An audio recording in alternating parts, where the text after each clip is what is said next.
Le gouvernement veut renforcer les contraintes pour les personnes non vaccinées. Jean Castex a également incité les Français à se faire tester avant les fêtes. Nous ferons un point complet sur les nouvelles mesures prises par le gouvernement en cette veille de vacances de Noël. Et comme si l'épidémie ne suffisait pas, c'était jour de grande débrouille à la SNCF pour tous ceux dont les trains ont été annulés. Les préavis de grève avaient bien été levés par les syndicats, mais vous verrez que ce n'est pas si simple de remettre des TGV en marche. Notre grande enquête également sur la viande cellulaire, une viande 100% animale, entièrement conçue en laboratoire, déjà commercialisée à Singapour, avec les mêmes saveurs que la vraie. Réponse dans quelques instants. Dans ce journal, nous irons aussi en Guyane, où des cliniques recueillent des animaux sauvages, principalement des bébés privés de leurs parents et auxquels il faut tout apprendre. Objectif des soigneurs, les relâcher un jour dans la nature, séparation toujours difficile. Et puis nous vous offrirons des vues à couper le souffle des pyramides d'Égypte. 2 Français ont réussi l'exploit de les survoler en wingsuit. Il leur aura fallu 8 tentatives pour rapporter la vidéo parfaite. Pour conserver son pass sanitaire, il faudra donc à l'avenir être vacciné. Les tests ne seront plus acceptés, une façon de resserrer les taux autour des 6 millions de Français qui ne sont toujours pas vaccinés. Voilà la principale mesure annoncée ce soir par Jean Castex. Pour le reste, vous allez l'entendre, le gouvernement continue à faire le pari de la responsabilité des Français. Mathilde Véron, Charles Divot et Grégoire Guistot. Pas de confinement, ni de couvre-feu, mais un appel à la responsabilité et la vaccination avant les fêtes. L'annonce la plus forte concerne le pass sanitaire.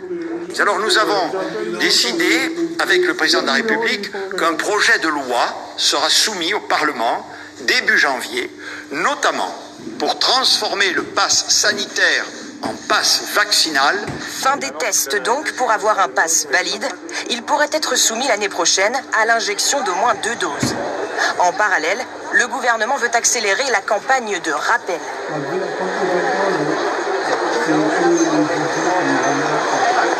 Pour avoir les réservations, là, c'est pas évident. Hein.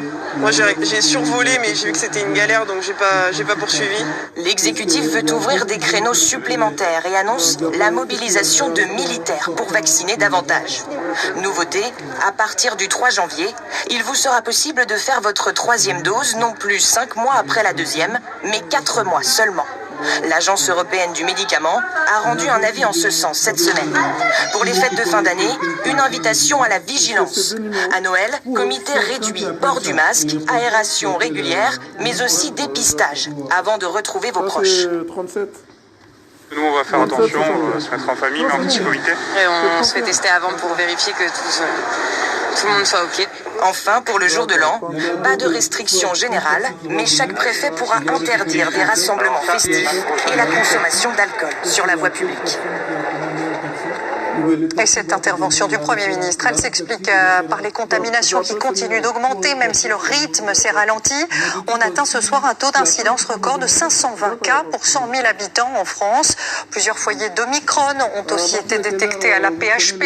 Ces dernières semaines, les hôpitaux, justement, ont activé le plan blanc et l'arrivée des vacances de Noël va rendre les choses encore plus difficiles dans les services hospitaliers. Bonsoir Sébastien Ambert. Vous êtes aux côtés d'un médecin de l'hôpital d'Arras. Déjà, comment a-t-il reçu les annonces qui les concernent, les soignants, par le Premier ministre, et où en est-on ce soir dans les services de réanimation et de soins critiques ? Oui, absolument, Anne-Claire. Eh bien, on en est dans une situation critique, hein, vous le savez, ici à Arras comme ailleurs en service de réanimation, puisque tous les lits sont pleins, une trentaine de lits ici sont pleins. Alors, docteur Ziad Kott, vous avez écouté le Premier ministre. D'abord, une information fort importante pour vous et pour nous tous. On passe au pass vaccinal et plus complètement au pass sanitaire. Ça, c'est important. C'est très très important. Nous franchissons une étape très importante. Nous passons de pass sanitaire à pass vaccinal. C'est justifié avec une 3e dose. C'est ça encore qui est éminemment important, parce que dans nos lits, nous avons des patients qui sont non vaccinés, ils sont hospitalisés, mais nous avons également des patients qui ont 2 doses, mais ils n'ont pas eu la 3e dose, ils ont au-delà de 6 mois pour la 3e dose. Donc réduit à 4 mois entre la 2e dose et la 3e dose, c'est important parce qu'on a ici des patients qui sont vaccinés, mais un peu tardivement. Il faut raccourcir le délai. Je confirme, il fallait raccourcir le délai conformément aux études israéliennes qui montraient un effondrement de taux d'anticorps à partir de 4e mois. Très bien. Merci, docteur. Voilà, Anne-Claire. Merci beaucoup Sébastien. Je rappelle également que le Premier ministre a annoncé que la rémunération des heures supplémentaires pour les soignants doublerait à partir de lundi. On le sait évidemment, la question de cette 5e vague est aussi sociale. Vous en savez quelque chose, Gérald Kierzek. On va revenir avec vous sur cette annonce du Premier ministre. Un pass sanitaire qui devient pass vaccinal, c'est évidemment qu'un projet de loi pour l'instant qui sera présenté en janvier, mais ça va tout changer.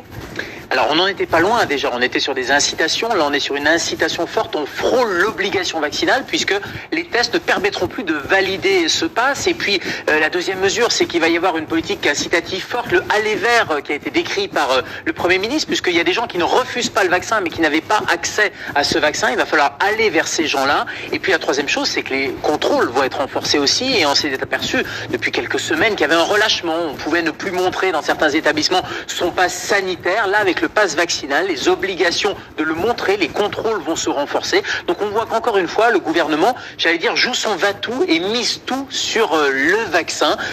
2 doses, 3 doses, en tout cas, on sait que cette vague-là, effectivement, c'est une des armes. Je ne dirais pas que c'est la seule arme, mais en tout cas, c'est une arme importante. Merci beaucoup, Gérald. Le Premier ministre a également dit que le variant Omicron risquerait d'être majoritaire d'ici le début de l'année prochaine. Et à ce titre, la France a décidé de durcir les restrictions vis-à-vis des passagers à destination ou en provenance du Royaume-Uni. À partir de demain, il faudra un motif impérieux, que vous soyez vacciné ou non. Le taux de contamination continue de grimper sur place avec, vous le voyez, 93 000 cas pour les dernières 24 heures. Le variant Omicron, on en parlait, y est pour beaucoup évidemment. Tentons de comprendre pourquoi le Royaume-Uni est si fragile face à ce nouveau variant avec nos correspondantes Élise Stern et Lucie Barbazange. Départ Londres, objectif France, et le plus vite possible.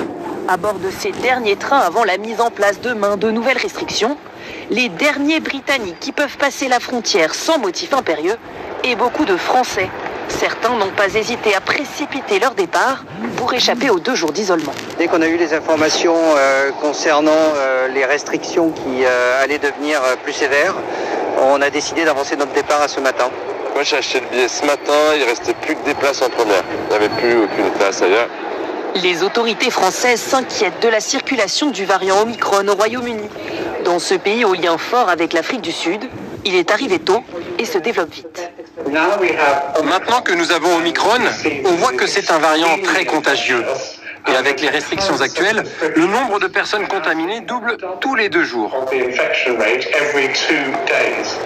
Résultat, tout variant confondu, 93 000 nouvelles infections aujourd'hui. Ça fait très peur. Ça n'a jamais été aussi haut du plus loin que je puisse m'en souvenir. C'est un peu inquiétant, car si tu l'attrapes dans les prochains jours, alors Noël sera gâché. Pourtant, il y a peu de restrictions ici. Le masque vient seulement d'être rétabli dans les transports et les commerces. L'Angleterre a longtemps boudé le pass sanitaire. Il n'est entré en vigueur qu'il y a 2 jours et il concerne uniquement les gros événements et les boîtes de nuit. Les restaurants, que ce soit en terrasse ou en intérieur, ne sont pas concernés. Pari du gouvernement britannique, le vaccin. Mais AstraZeneca, jusque-là majoritaire au Royaume-Uni, se montre moins efficace contre les nouveaux variants. Alors c'est une ruée vers les 3e doses de Pfizer et Moderna. Ouverts 7 jours sur 7, les centres ont même reçu le renfort de l'armée. Une course contre la montre que le pays n'est pas sûr de remporter sans restrictions supplémentaires. Et puis sachez que face à une flambée record des cas d'Omicron, le Danemark a décidé de fermer ses salles de concert, ses cinémas, ses théâtres, mais c'est aussi le cas des musées et des parcs d'attractions. Globalement, tous les lieux culturels qui devront rester porte close à partir de dimanche, et ce pendant 4 semaines. Le Danemark, qui a été l'un des premiers à autoriser en Europe la vaccination des enfants de 5 à 11 ans, tout comme l'Autriche, alors que la France, elle, y réfléchit, eh bien l'Italie a sauté le pas depuis hier. Là-bas aussi, les plus jeunes ont un taux d'incidence très haut. Comment cette mesure est-elle accueillie par la population? Reportage Louise Moelmois, Nathalie Mendoza et Lorenza Penza. Gianni et Claudia sont vaccinés. Leur fils de 7 ans s'apprête à recevoir sa première dose. Tu veux le faire dans quel bras? Le gauche. À gauche? Je confirme alors. Ok. La quantité de vaccin est allégée, 1/3 de celle administrée aux adultes. Alors, comment tu te sens?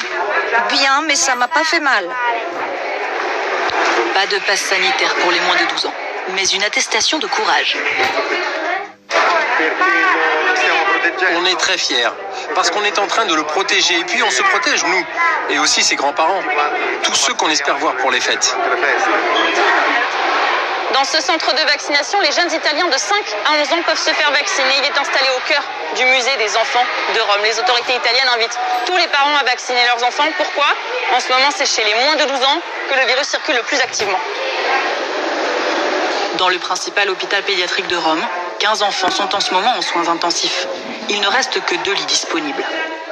La situation de l'hôpital pédiatrique est en ce moment très compliquée, bien plus qu'au début de cette vague, parce que les enfants sont aujourd'hui ceux qui sont les moins protégés. Environ 7% des moins de 12 ans développent des formes de Covid long. Elle tousse depuis 3 ou 4 jours. Elle a eu de la fièvre? Oui. Dans son cabinet, cette pédiatre constate de plus en plus de cas chez les moins de 10 ans depuis quelques semaines. Il ne s'agit pas seulement de les vacciner parce que le Covid est dangereux à leur âge. C'est pour protéger tout le monde. Pour cette petite fille, pas de Covid mais un rhume. Le médecin invite les parents à vacciner leur enfant dès 5 ans, notamment pour casser la chaîne de contamination lors des repas de famille au pied du sapin. Revenons maintenant en France où il n'y a pas que l'épidémie qui a contrarié les départs en vacances dans les gares. Le trafic va revenir à la normale samedi et dimanche, mais aujourd'hui, il est resté très perturbé sur les lignes vers le sud-est. On estime que 50 000 passagers ont été privés de train. Les préavis de grève avaient pourtant été levés par les syndicats dès hier, mais beaucoup s'étaient déjà réorganisés, comme nous le montre ce reportage signé Julien Roux, Alexia Meyer et Alexandra Poupon. C'est un départ en vacances en demi-teinte. Avec un TGV sur 2 en circulation vers le sud-est, ces voyageurs ont eu la chance de pouvoir prendre leur train. Mais la levée tardive de la grève leur a bien compliqué la vie.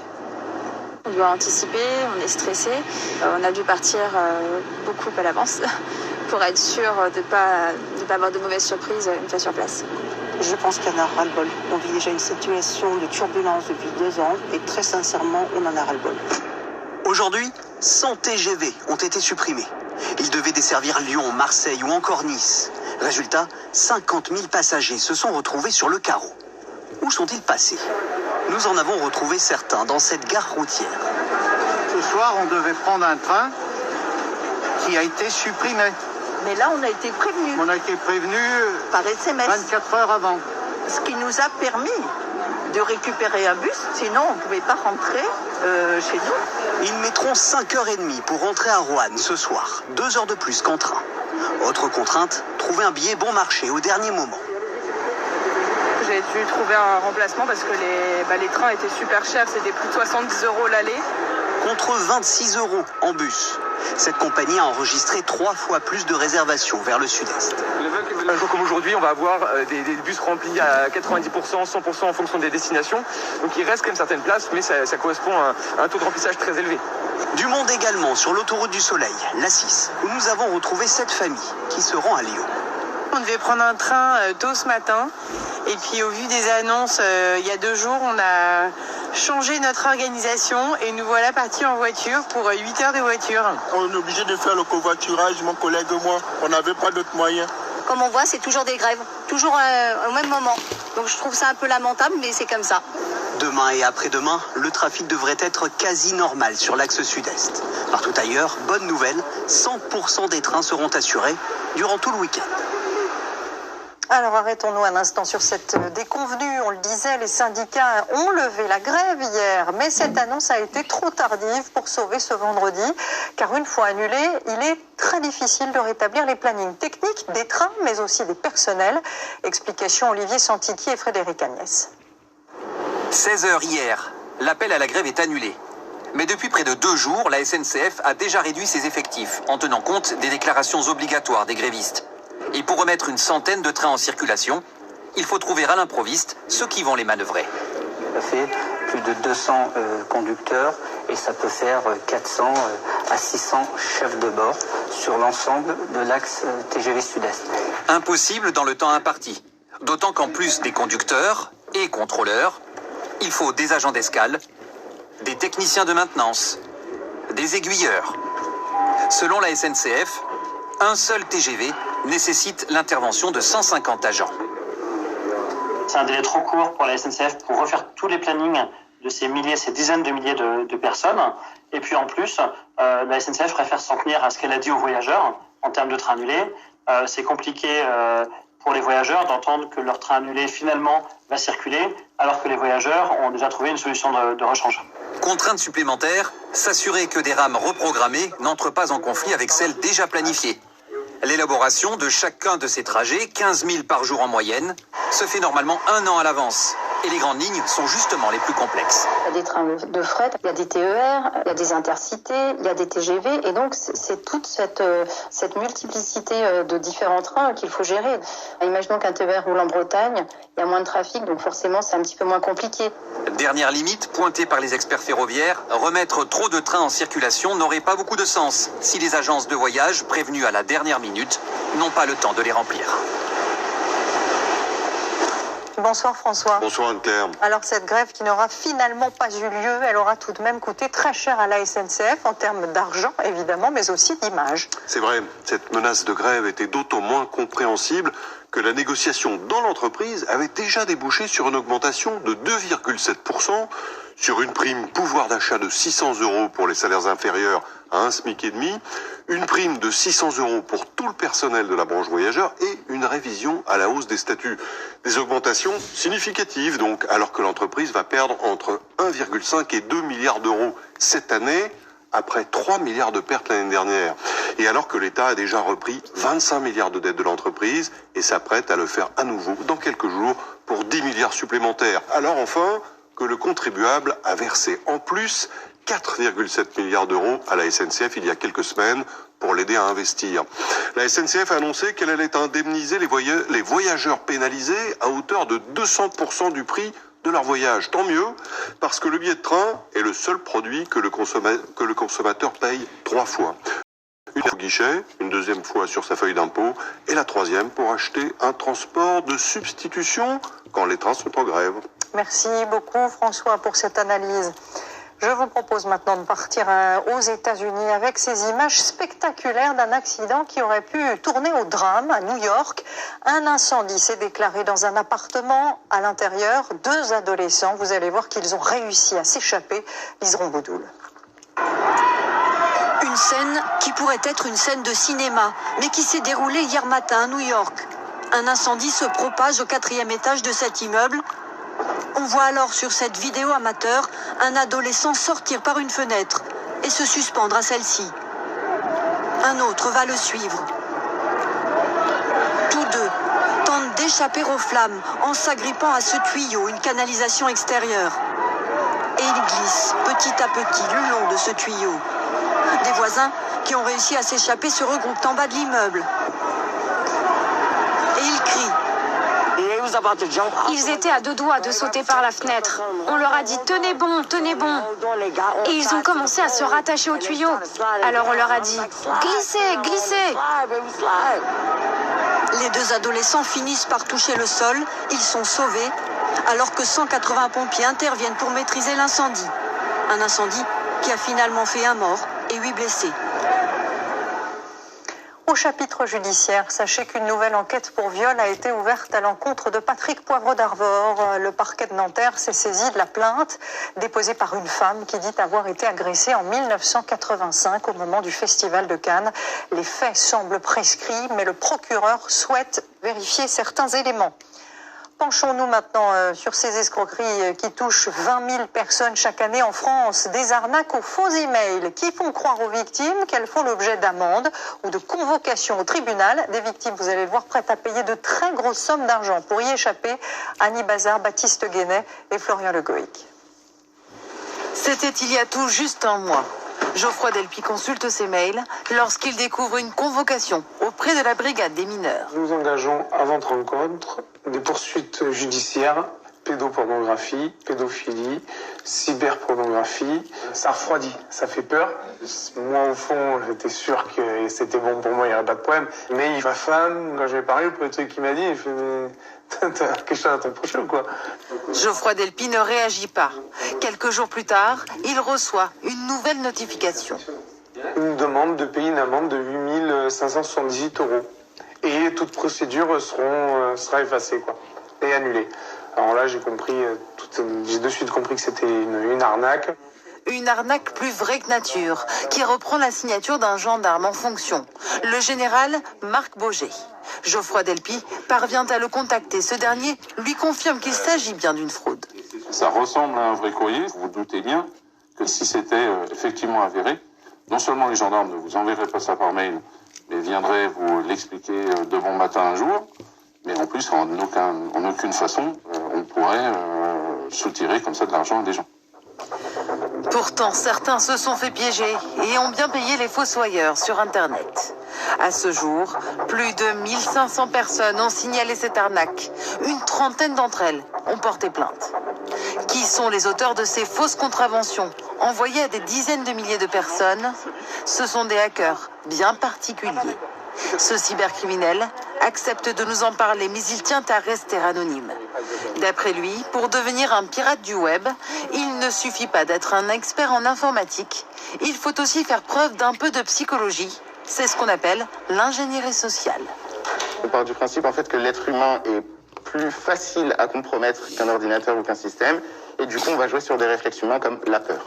La peur et le contexte d'une crise sanitaire qui favorise les échanges virtuels. Il faut bien se dire qu'il y a une recrudescence évidente depuis le Covid et depuis le confinement, puisque les gens sont énormément en vidéo chat, sont énormément sur leur ordinateur.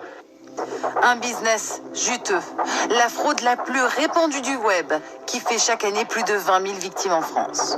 Pour lutter contre ce type d'arnaque, le ministère de l'Intérieur rappelle aux victimes les démarches à suivre. Ne cédez pas à la panique, ne répondez jamais, ne payez pas.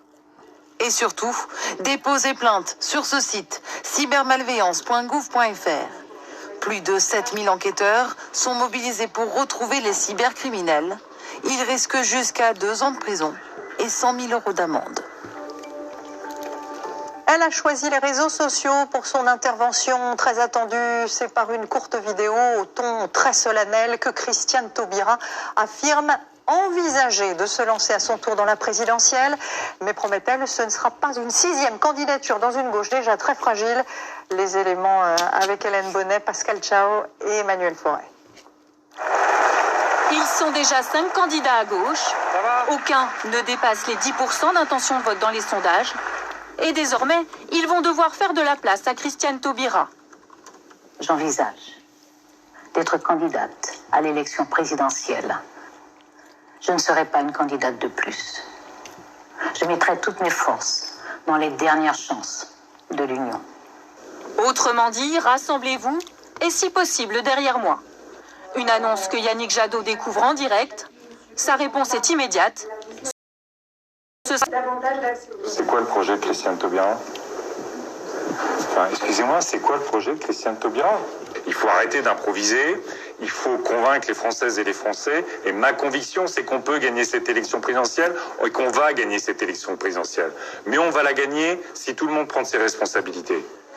Voici donc désormais le candidat écologiste sous la pression de Christiane Taubira, mais aussi d'Anne Hidalgo, qui maintient son appel à la primaire.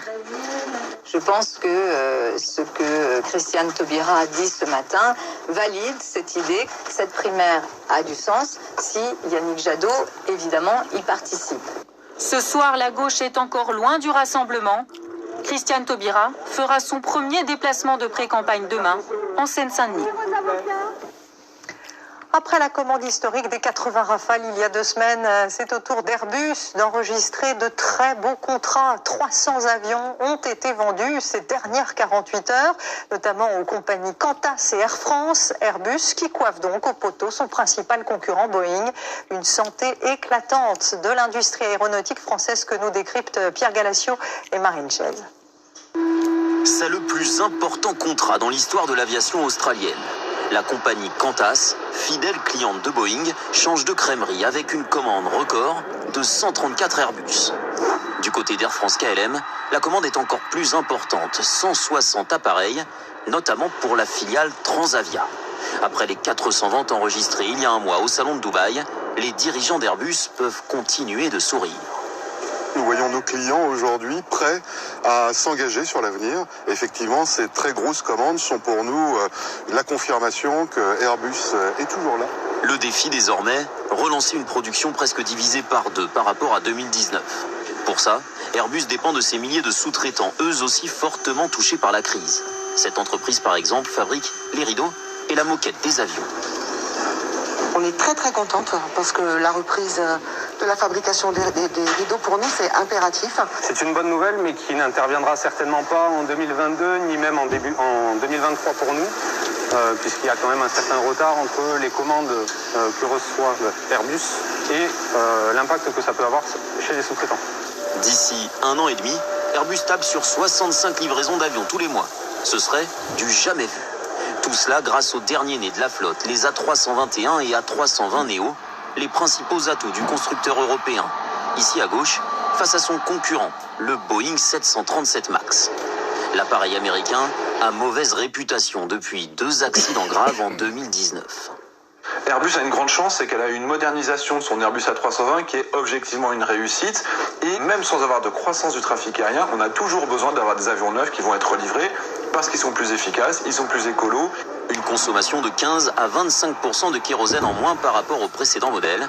Un atout économique et écologique. Voilà des produits qui n'ont jamais vu la cale d'un avion et pour cause, ils sont tous vendus à quelques kilomètres seulement de leur lieu de production. Dans le Haut-Rhin, des supermarchés entièrement dédiés aux exploitations agricoles de la région ont fait leur apparition et c'est un système, vous allez le voir, gagnant. Les agriculteurs sont mieux rémunérés et ce n'est pas plus cher pour le consommateur. Tiffaine Leproux, David Bordier et Automne Espitia. Quel est le point commun entre ces légumes, ces produits laitiers ou ces cosmétiques? Tous ont été produits à moins de 50 km de ce magasin en Alsace.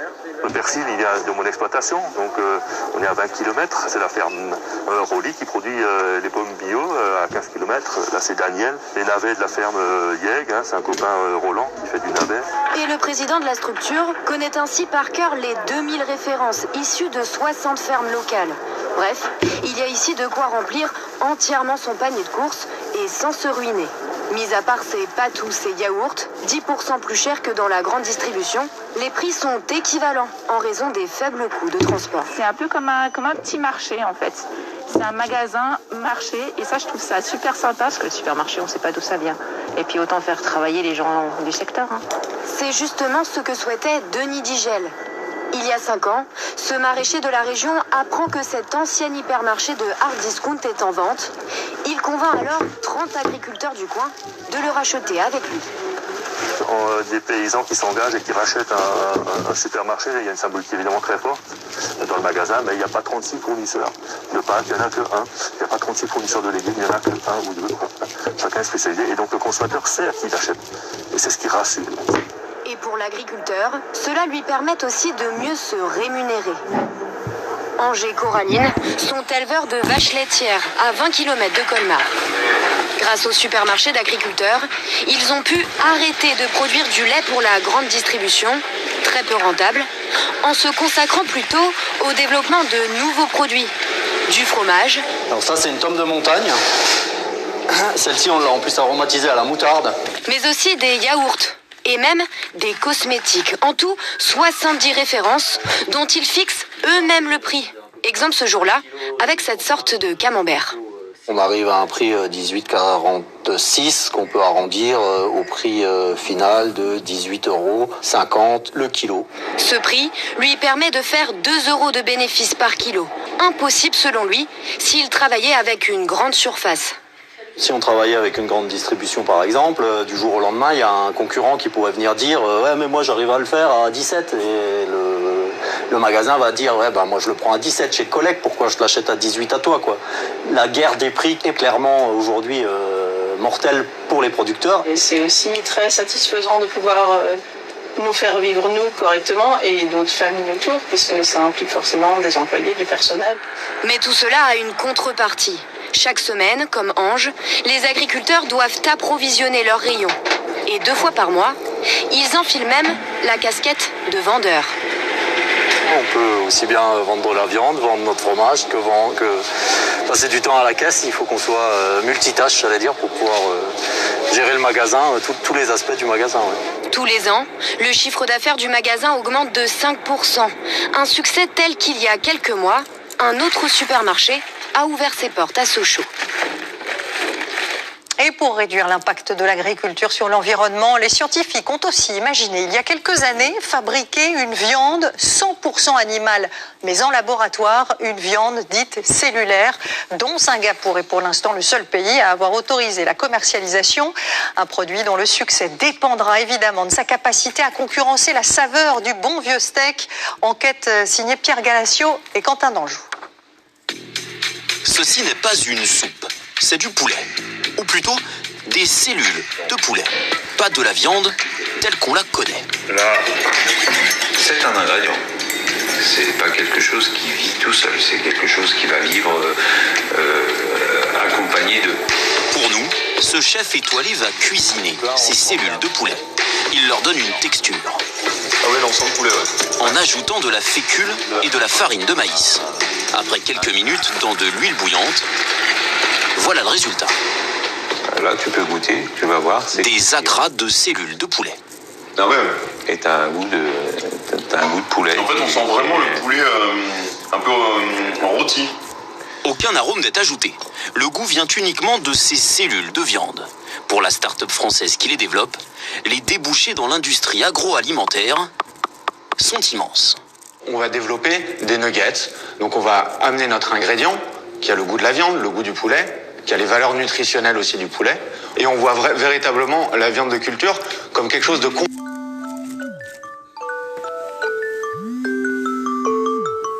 complémentaire à la viande qui existe déjà. De la viande de culture, oui, vous avez bien entendu. C'est-à-dire cultivée dans de grandes cuves, comme ici. Un lieu tenu secret ouvert aux caméras pour la première fois. La seule chose qu'on ne verra pas, c'est la toute première étape. Les cellules de poulet prélevées dans des œufs embryonnés. Ensuite, elles sont introduites dans ce qu'on appelle un bioréacteur. C'est vraiment le système qui permet de reproduire l'environnement de l'animal où on va réguler différents paramètres, la température, l'oxygène. Ici, on a tous les nutriments nécessaires au développement de nos cellules, des acides aminés, des sucres, des vitamines, des sels minéraux. Pour bien comprendre comment ça fonctionne, regardez. Dans ce bioréacteur, il y a une hélice située en dessous qui fait tourner les nutriments et les cellules et grâce à de l'oxygène injecté par en dessous, ces cellules respirent et se multiplient très très vite. Du poulet, mais aussi du poisson, des crustacés, du foie gras, du bœuf. La viande cellulaire n'aurait aucune limite. Et dans le monde, parmi une centaine de start-up, certaines lèvent des dizaines de millions d'euros pour recréer à l'identique un steak ou une entrecôte par exemple. Ce que je vous montre ici, c'est une lame emballée qui est similaire au premier produit qui devrait être mis sur le marché par Elephant d'ici la fin de l'année prochaine. Plusieurs pays comme les Émirats Arabes Unis ou Singapour sont extrêmement proactifs sur ce type de technologie, étant donné qu'ils importent 100% de leur bœuf. Réussir à créer un vrai faux morceau de viande, semblable à de la viande d'élevage, c'est un défi technologique. Nous voici à Londres, dans le quartier des start-up. Celle-ci cherche à produire des cellules de gras pour donner du goût aux viandes de culture. Tout ça grâce à des cellules souches d'animaux. On les met dans des toutes petites fioles et on les préserve dans de l'azote liquide. Là, on peut voir les cellules une fois qu'elles se sont transformées en gras. Et on peut voir sur les cellules les gouttes qui accumulent les lipides. Les fondateurs de cette entreprise estiment que même les végétariens pourraient se laisser convaincre par cette viande cellulaire. Contrairement à la viande d'élevage, aucun animal n'est tué. Encore faut-il que ce soit bon. Le vrai gras, c'est l'ingrédient qui manque. Et en le rajoutant, on fera des alternatives qui ont le vrai goût, le vrai son, pas seulement des burgers et des saucisses. Sauf que pour le moment, seul un pays au monde autorise la vente de viande cellulaire. Singapour.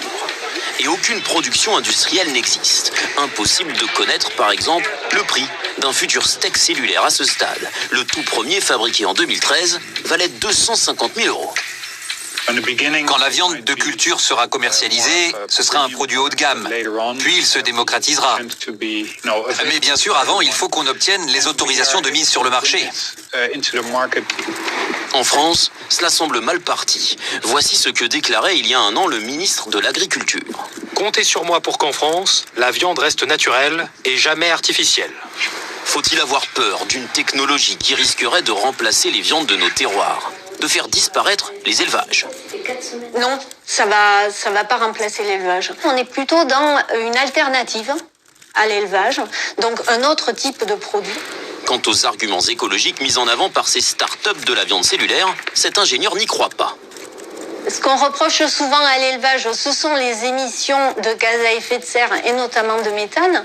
Pour de la viande de culture, on va avoir besoin de beaucoup d'électricité et donc on n'est pas en capacité actuellement de dire que ça polluera moins. Enfin, il faudra que les clients acceptent d'en manger. Et pour le moment, selon une récente étude, seul un quart des Français se dit prêt à en consommer régulièrement. Et parce que la place des vaches est dans les prés et celle des animaux sauvages dans leur milieu naturel. Partons tout de suite en Guyane où plusieurs cliniques aident les plus fragiles à survivre avant un jour de les relâcher dans la forêt amazonienne. Un défi quand ce sont des bébés qui arrivent car il faut alors tout leur apprendre comme nous le montrent Médéric Pirker, Antoine Santos et Julien Prat. Ils sont inséparables. Depuis 3 mois, Jean-Philippe est le papa adoptif de ce bébé singe. Une femelle prénommée Lily. Il faut lui faire voir ce qui est bon à manger, donc il faut le faire par mimétisme. Il faut faire semblant de manger, et puis dès qu'elle voit qu'on mange, elle essaie de manger aussi. Cet agriculteur dirige une association qui vient en aide à la faune sauvage de Guyane. Lily est la nouvelle pensionnaire de son centre de soins. Jusqu'à 8 mois, 9 mois, il faut les avoir quasiment tout le temps avec soi. Autrement, ils se laissent mourir. Depuis 12 ans, dans son refuge de plusieurs hectares au milieu de la jungle amazonienne, il soigne différentes espèces, dont plusieurs singes avec la même histoire. C'est quasiment tous des orphelins de la chasse. Et ils ont tous ou un doigt en moins ou des plombes dans les pattes. Donc la mère a été tirée avec le petit dessus. Souvent le petit meurt aussi avec la mère. Et quand il meurt pas, souvent on nous les ramène ou c'est des saisies. Saisie par l'Office français de la biodiversité, car la détention d'un animal sauvage par un particulier est interdite par la loi. Salut Jean-Philippe. Salut, comment ça va? Bien et toi? Bien. C'est même dangereux. Lorsque c'est tout bébé, c'est sûr que c'est attachant, c'est mignon, tout ça, mais ça grandit. Certains singes, lorsqu'ils grandissent, peuvent avoir des comportements très agressifs et peuvent mordre. Ce sont également des vecteurs de maladies très graves comme la rage, par exemple. Donc il ne faut vraiment pas prendre ça à la légère. Oui, on va les promener avec les collègues. Les singes suivent ici un protocole de réensauvagement. Tu veux pas aller? Non, tu veux pas. Jean-Philippe apprend à Lily, comme aux autres pensionnaires, à ne plus dépendre de lui. Et une fois qu'ils vont atteindre la maturité sexuelle, ils vont avoir d'autres trucs à faire, donc ils vont s'éloigner naturellement. C'est un peu long le processus, mais au bout de quelques années, ils arrivent à se débrouiller tout seuls, et après on leur donne plus à manger, et puis ils font leur groupe et ils s'en vont. En Guyane, 4 centres de soins associatifs viennent en aide aux animaux sauvages. Le plus grand est hébergé dans ce zoo. Du coup là, on a directement un bloc opératoire équipé, donc on a un appareil à gazeuse, un appareil à oxygène. Une clinique de pointe pour sauver les animaux blessés sur le bord des routes ou agonisant en forêt. Elle est pas gentille la serviette. À sa tête depuis 3 ans, Margot, une Guyanaise spécialiste du comportement animalier. La moitié des animaux qui arrivent ici pour des traumatismes ne survivent pas. Parce qu'en plus, il faut savoir que si un particulier comme ça peut attraper l'animal, déjà c'est que ça va pas bien. Un animal qui est blessé, mais qui est pas forcément mortellement blessé, il va quand même réussir à s'échapper. Il va pas vouloir que vous l'attrapiez, il va pas comprendre que c'est pour l'aider.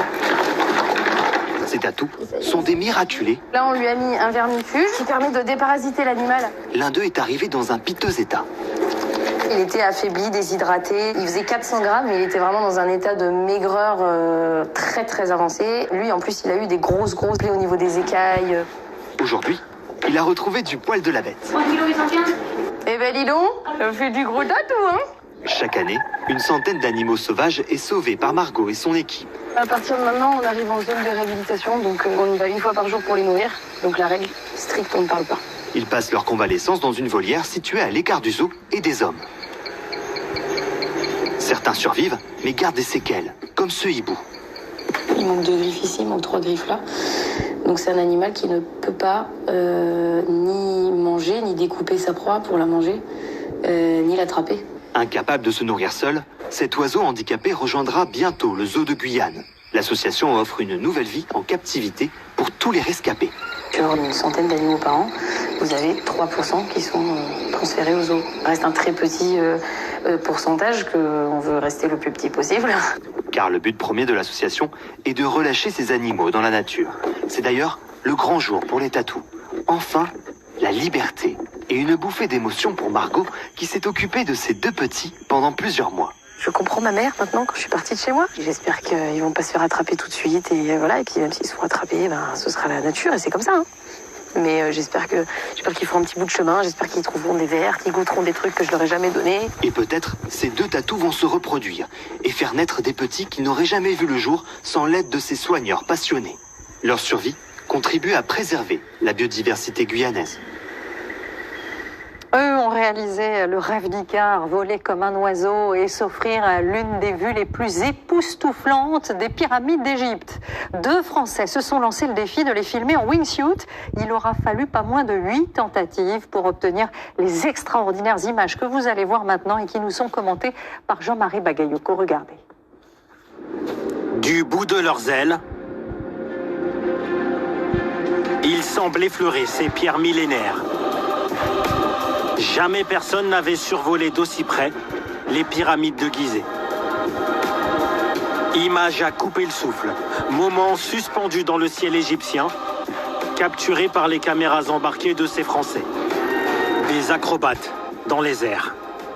C'était complètement dingue de pouvoir voler sur un site qui est millénaire comme ça. Je vous avouerai qu'on volait tellement proche qu'on a pu voir, même d'en haut, la taille de chacun des blocs. C'était vraiment incroyable de pouvoir d'être capable de se rapprocher autant en vol et pour nous de pouvoir voir autant de détails.